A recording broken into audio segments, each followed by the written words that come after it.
आचार्य देवो भव।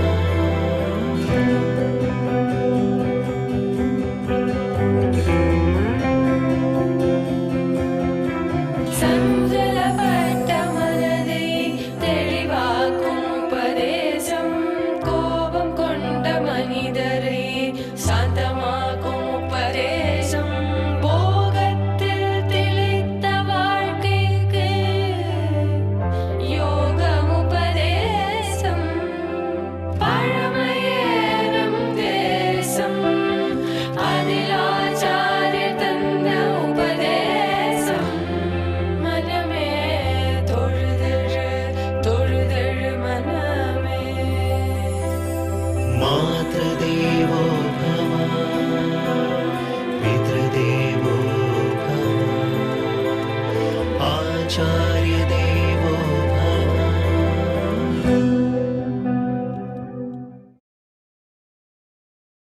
நாம எல்லாரும் என்ன புரிஞ்சுட்டு இருக்கோம்னால், விஞ்ஞானம்னா சோதனை சாலையில் நிரூபிக்கலாம், மெஞ்ஞானம்னா நம்பிக்கையின் அடிப்படையில் உள்ளது.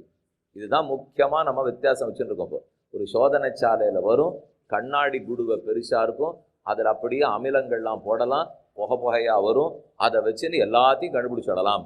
வாஸ்தவம், அது விஞ்ஞானம். அந்த விஞ்ஞானத்தை போல மெஞ்ஞானம் பண்ண முடியாது. என்ன இதில் சோதனை சாலைக்கெல்லாம் வழி இல்லை, மனதார நம்ப வேண்டும், ஞானத்தாலே நம்ப வேண்டும். அப்படி இருந்தால் அதுதான் மெஞ்ஞானம் ஆடுறதுன்னு சொல்கிறோம் இல்லையோ. கொஞ்சம் அப்படின்னு புரிஞ்சுட்டு இருக்கிறது சரியான்னு பார்ப்போம். அவ்வளவா இல்லை. நல்ல விஞ்ஞானிகள்லாம் என்ன எழுதி வச்சிருக்காங்கிறதையும் சொல்கிறேன். சாதாரணமாக விஞ்ஞானின்னு இருந்துட்டாலே அவர் சோதனை சாலைக்கு போகிறச்சே என்னென்ன கணக்கு வழக்கு உண்டோ, நிரூபிக்கப்பட்டிருக்கோ, சாட்சி இருக்கோ, அதை மட்டும் பேசுவார். அப்படித்தான் விஞ்ஞானிகள் இருப்பான்னு நினைக்கிறோம் இல்லையோ. ஆனால் அவரவர்கள் சுயச்சரிதை எழுத மாட்டாளா? லோகத்தில் எவ்வளோ பெரிய விஞ்ஞானிகள்லாம் இருக்கா. அவள் எழுதியிருக்கிற கதையை எடுத்து பார்த்தீங்கன்னால் அவர்கள் சொல்கிறது, நான் தான் கண்டுபிடிச்சிருக்கேன், நான் தான் விஞ்ஞானி, இரவு பகலாக உழைத்தேன், ரொம்ப வருஷம் முனைஞ்சு தான் இது எல்லாத்தையும் கண்டுபிடிச்சேன், ஆனால் நான் ஏன் கண்டுபிடிச்சேன்னு எனக்கு பதில் தெரியலேன்னு. இன்னொருத்த விஞ்ஞானியாக இருந்து இதை கண்டுபிடிச்சிருக்கலாமோ இல்லையோ.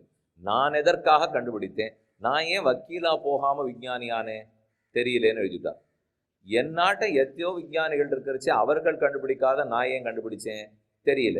ஆனால் நாங்கள் பேசிக்கிறது மட்டும் எல்லாத்துக்கும் காரணங்கள் விஞ்ஞானிகளுக்கு தெரியும்னு. ஆனால் அவர் என்ன எழுதியிருக்காருனால், எனக்கு ஒரே ஒரு காரணம் தெரியல, எல்லா விஞ்ஞான கண்டுபிடிப்புக்கு நான் காரணம் கண்டுபிடிச்சிட்டேன், நான் ஏன் விஞ்ஞானி ஆனேன்னு எனக்கு காரணம் தெரியலேன்னு. அப்போ ஏதோ ஒரு காரணம் அங்கேயும் தெரியாத படுறதோ இல்லையோ. பல பேர் மருத்துவம் படிக்கிறா, ஏன் நீர் மருத்துவரானீர்?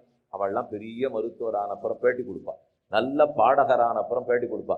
அன்னைக்கு ஒரு நாள் நான் பரீட்சத்துக்கு போயிட்டு இருந்தேன்னா, அதை ஒழுங்காக போயிருந்தேன்னா நான் பொறியியல் வல்லுநராக ஆயிருப்பேன். அன்னைக்கு பார்த்து வண்டி ஒழுங்காக ஓடலை, அது போக முடியலேங்கிறதுக்காக பரீட்சை எழுதலை. அதில் ஒரு கோவம் வந்தது. சரி, பாட்டு பாடி நன்னா கற்றுப்போன்னு வந்தேன்னா இன்னைக்கு இவ்வளோ பெரிய பாடகராயிட்டேன், இதோ பாரத தேசத்திலேயே பெரிய விருது எனக்கு கிடச்சிருக்கு. உடனே சொல்லுவா, நல்ல வேளை நீரைஞான அன்னைக்கு பரீட்சைக்கு ஒழுங்காக போயிருந்தீர், இப்பேற்பட்ட பாடகரை நாடு இழந்தே போயிருக்குங்கிற அளவு. இப்போ அவரை உட்காத்திச்சு மெதுவாக கேளுங்கோ, நீ ஏன் பொறியியல் வல்லுநராலே, நீ எதுக்காக பாடகராரே?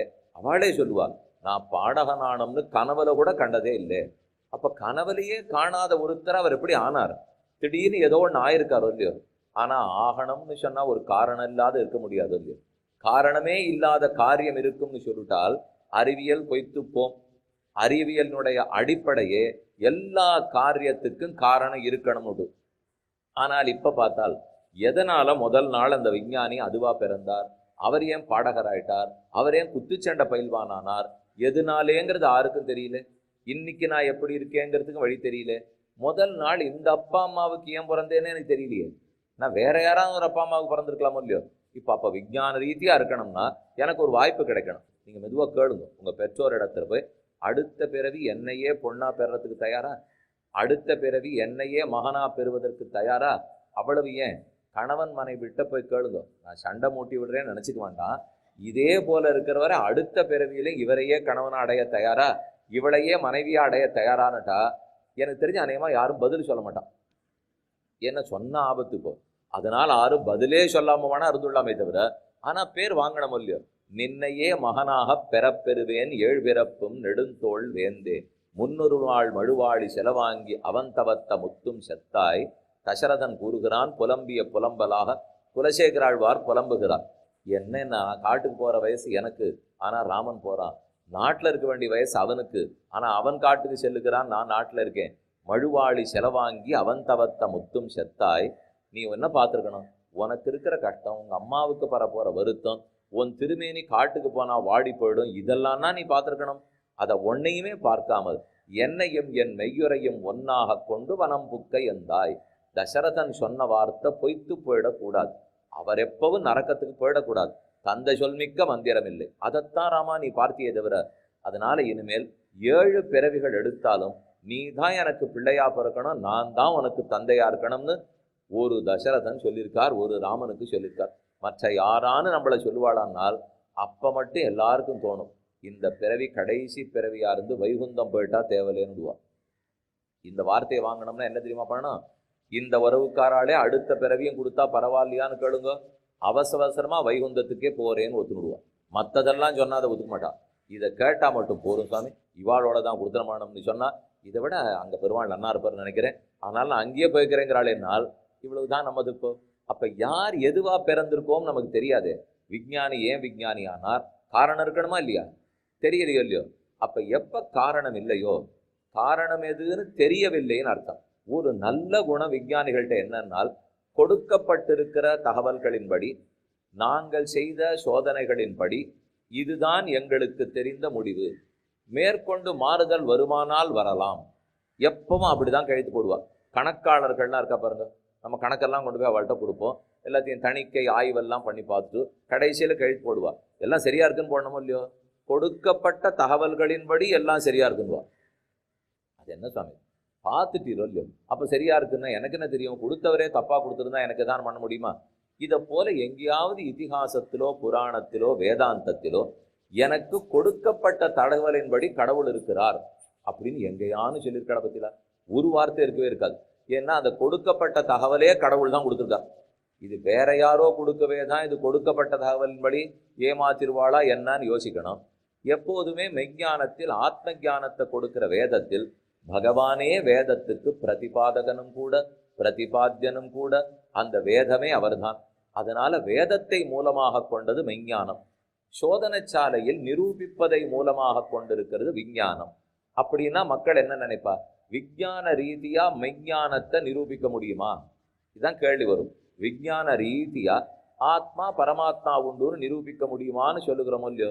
விஞ்ஞான ரீதியான்னு சொல்றதுலேயே ஒரு குறைபாடு இருக்கு. நம்ம நினைச்சிருக்கிறது விஞ்ஞானம்னா நிரூபிக்க முடியும்னு. ஆனா உபனிஷத்துக்கள் விஞ்ஞானம்ங்கிற சப்தத்துக்கு என்னன்னு பொருள் சொல்றது தெரியுமோ? 2 இடம் சொல்றேன்.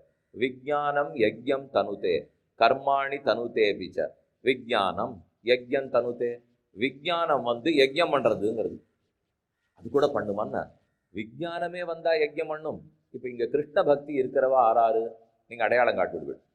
கிருஷ்ண பக்தி இங்க எங்கேயா நாற்காலியில் உட்காந்துருக்கான்னு கேட்டா நீங்க என்ன சொல்லுவீர்கள்? கிருஷ்ண பக்தி உட்காந்துருக்குமா சாமி? கிருஷ்ண பக்தி இருக்கிறவர் தானே உட்காந்துருப்பார். அதை போல விஞ்ஞானம் உடையவன் யஜ்யம் பண்ணலாம், விஞ்ஞானமேவா யஜ்யம் பண்ணும். ஆனா உபனிஷத்து விஞ்ஞானம் யஜ்யம் தனுதேங்கிறது.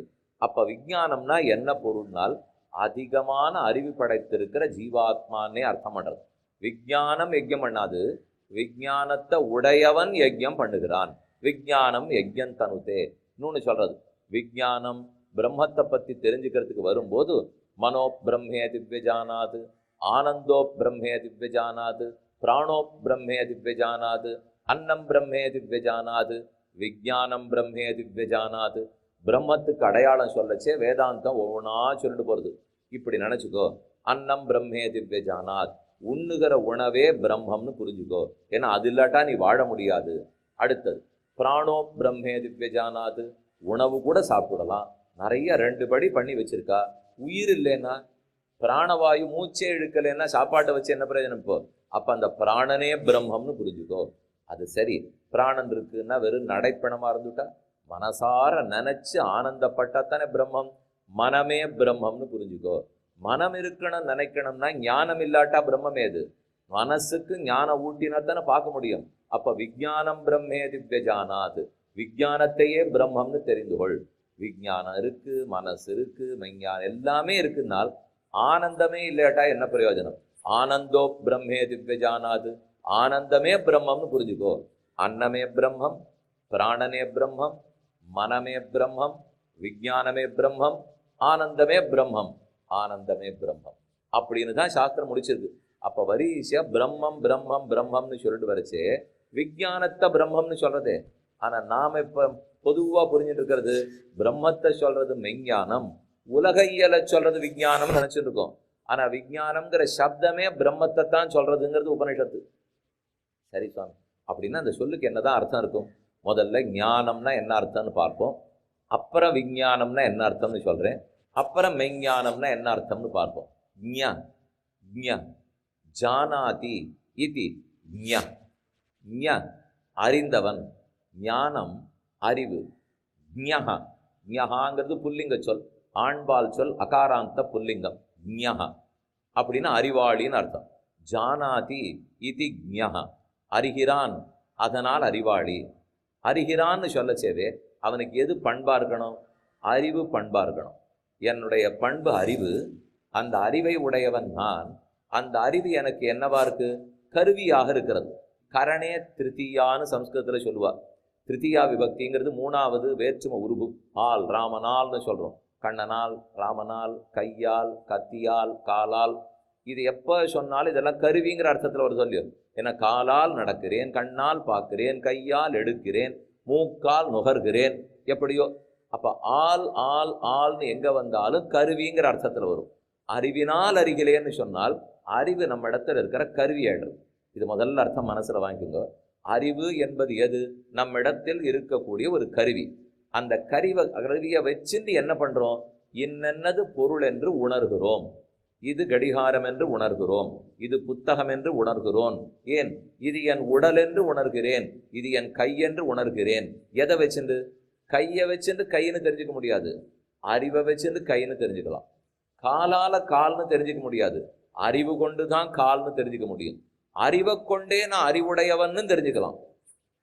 கொஞ்சம் இன்னும் நான் குழப்பலேன்னு நினைக்கிறேன். இப்போ நன்னா கேட்டுங்க.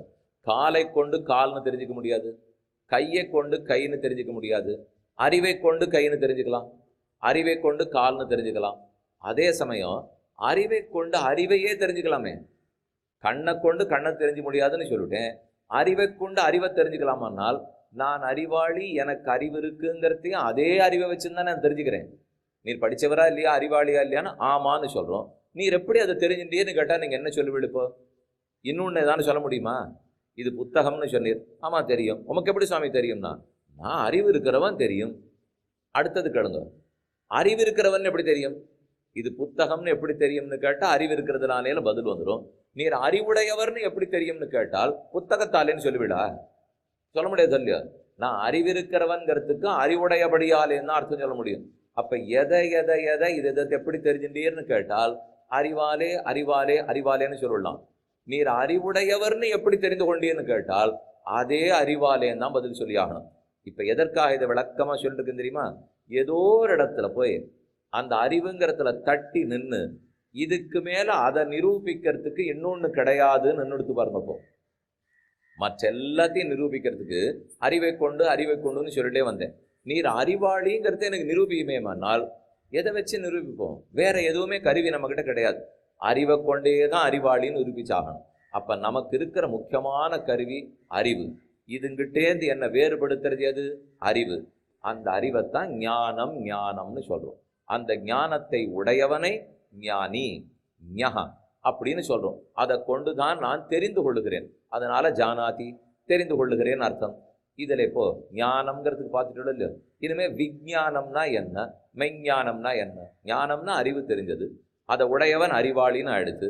சம்ஸ்கிருதத்துல இந்த வி சேர்த்திருக்காளோ இல்லையோ இப்போ, அப்படின்னு சேர்த்தால் விருத்த ஞானம், விவித ஞானம், விசித்திர ஞானம், எதை வேணா சொல்லலாம். இப்போ விங்கிறதுக்கு இத்தனை இருக்கு பாருங்க. இப்போ லாபம்னு இருக்கும், ஆலாபம், பிரலாபம், சல்லாபம், எப்படி வேணா சொல்லலாம். பிரஹார, விஹார, சம்ஹார, ஆஹார, ஹாரன்னு ஒரு சப்தம் தாத்து வந்துடுத்துன்னா ஆஹாரம்னு போட்டா சாப்பாடுன்னு அர்த்தம், பிரஹாரம்னு போட்டா அடிக்கிறதுன்னு அர்த்தம், விஹாரம்னு போட்டா தோட்டத்துல ஓஹோன்னு ஆடுறது பாடுறதுன்னு அர்த்தம், சம்ஹாரம்னு போட்டா கொன்னுடுறதுன்னு அர்த்தம். ஒரே ஹார. அதை சேர்க்க சேர்க்க சேர்க்க என்னமா மாறிண்டே வருது பத்தியில. அதே போல இப்ப ஞானம்ங்கிறதுக்கு ஒரு வி சேர்த்தேன். அதை சேர்த்துட்டா என்னென்ன அர்த்தம் வரும்? விவித ஞானம் விஞ்ஞானம், விருத்த ஞானம் விஞ்ஞானம், விசித்திர ஞானம் விஞ்ஞானம். விவித ஞானம்னா வெவ்வேறு விஷயத்தை பத்தின ஞானம் விஞ்ஞானம். விசித்திர ஞானம் ரொம்ப வியத்தகு ஞானம், அதனால விஞ்ஞானம். வியப்ப கொடுக்கக்கூடிய ஞானம், அதனால விஞ்ஞானம். விருத்த ஞானம் ஒண்ணுக்கொண்ணு முரண்பட்டு இருக்கு, அதனால விஞ்ஞானம். அப்ப விஞ்ஞானம்ங்கிறதுக்கு பல அர்த்தம் சொல்லலாம். விருத்தமானதுன்னு சொல்லலாம், விவிதமானதுன்னு சொல்லலாம், விசித்திரமானதுன்னு சொல்லலாம். இப்படி ஒன்னா இல்லாம எதையோ பத்தி இருக்கோ இல்லையோ, அதைத்தான் சிறந்த ஞானம் விஞ்ஞானம்னு சொல்றோம். இந்த விஞ்ஞானத்தை உடையவன் யாரோ அவனை விஞ்ஞானின்னு சொல்றோம். அப்ப ஞானம்ங்கிறது அடிப்படையா இருக்கு, அதை இருப்பவனை விஞ்ஞானின்னு சொல்லிட்டோம். ஆனால் இப்ப விஞ்ஞானி கிட்ட போவோம். போகி அந்த அறிவுங்கிறது எப்படி இருக்கும்னு நம்ம சோதனை சாலையில கொஞ்சம் நிரூபிச்சு கொடுமே அப்படின்னு கேட்டா தான் இப்ப வம்பே ஆரம்பிக்க போறது. இத்தனை நாள் விஞ்ஞானி விஞ்ஞானி சொல்லிட்டு அவருக்கு அடிப்படையே ஞானம்னு பார்த்துட்டோமோ இல்லையோ, அவருக்கு அடிப்படையே சோதனை சாலையிலே குழாயை வச்சு நிரூபிக்கணும்னு பார்த்துட்டோமோ இல்லையோ. இப்ப அவர் எதை வைத்து கொண்டு இத்தனை கண்டுபிடிப்புகளும் பண்றாரோ அந்த அறிவு, அந்த அறிவியல்னு சொல்றமே. அறிவியல் பாடம் படித்தீர்களான்னு சொன்னால் தாவர இயல், ரசாயன இயல், பௌதிக இயல், அறிவியல். அப்ப அறிவியல்னு சொன்னாலே அறிவின் பார்ப்பட்டது, அறிவை அடிப்படையாக கொண்டது.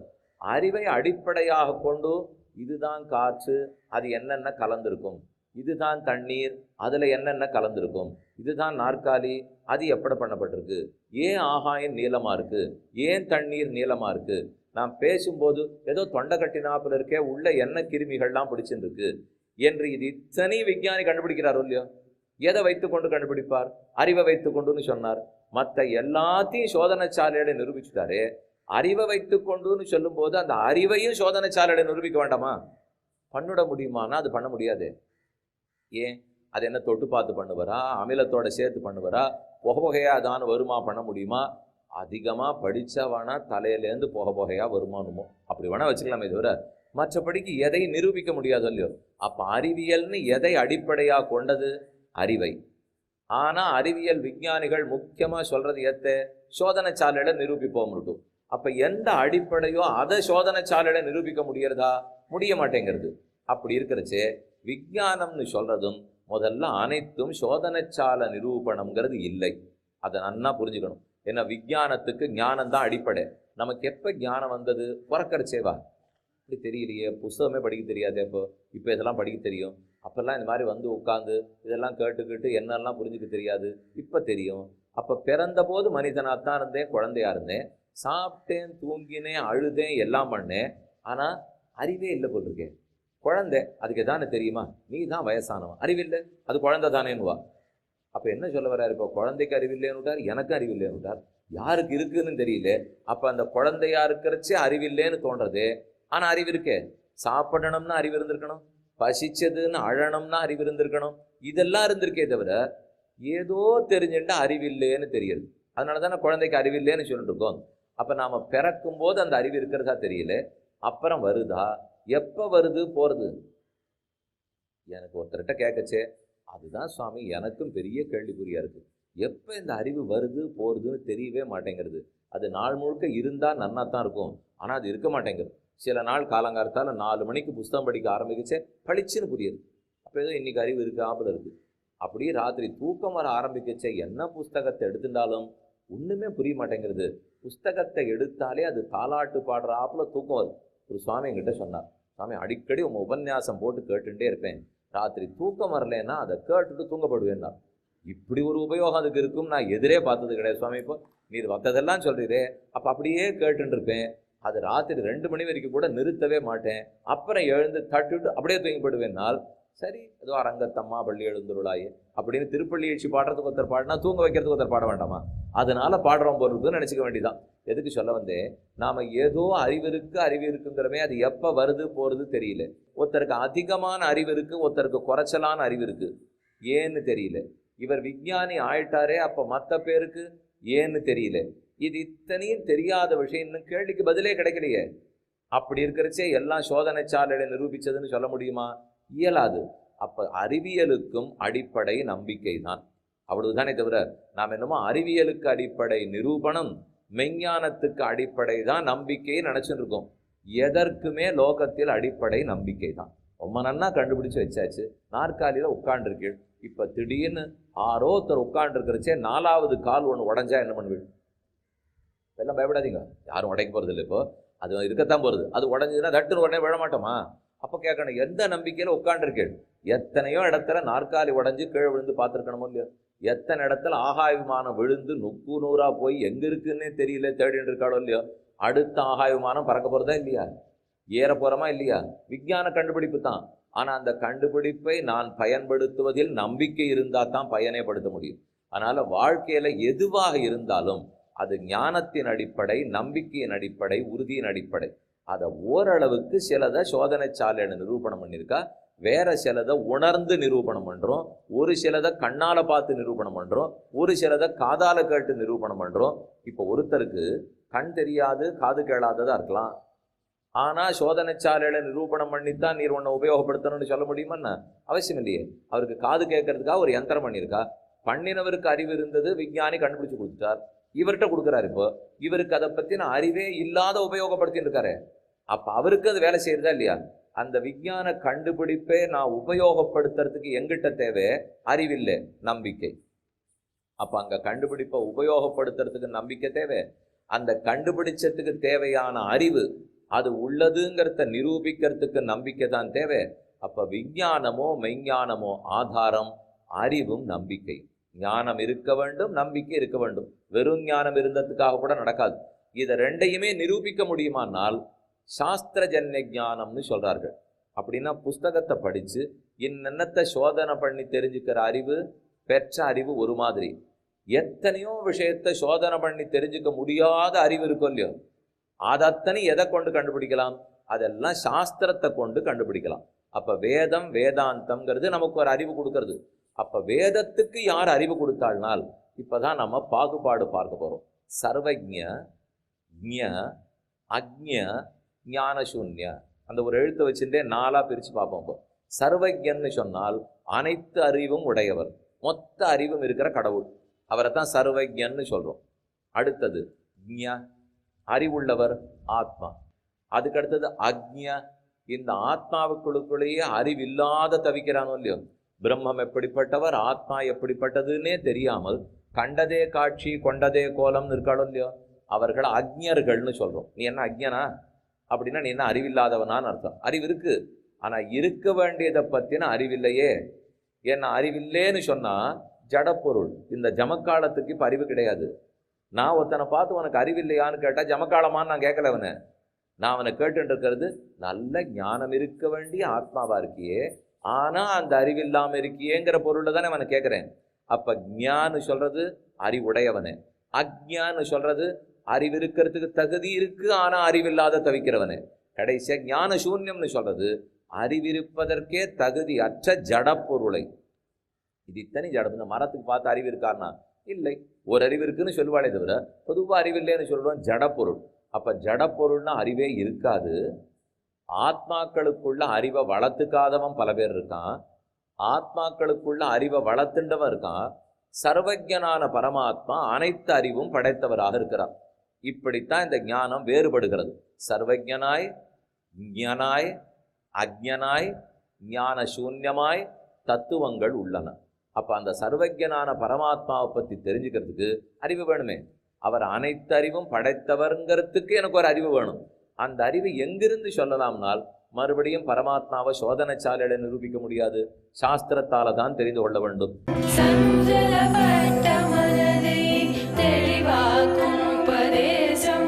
கோபம் கொண்ட மனிதரை சாந்தமாக்கும் உபதேசம், போகத்தில் திளைத்த வாழ்க்கைக்கு யோகம் உபதேசம், பழமையேனும் தேசம் அதில் ஆச்சாரிய தந்த உபதேசம், மனமே தொழுதழு தொழுதழு மனமே. मातृदेवो भव, पितृदेवो भव, आचार्यदेवो भव.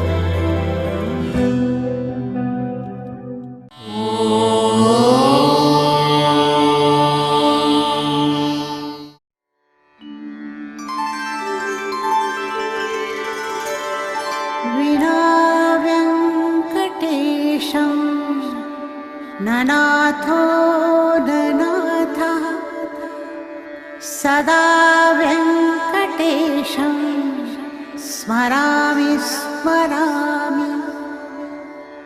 हरे वेङ्कटेश प्रसीद प्रसीद। प्रियं वेङ्कटेश प्रयच्छ प्रयच्छ।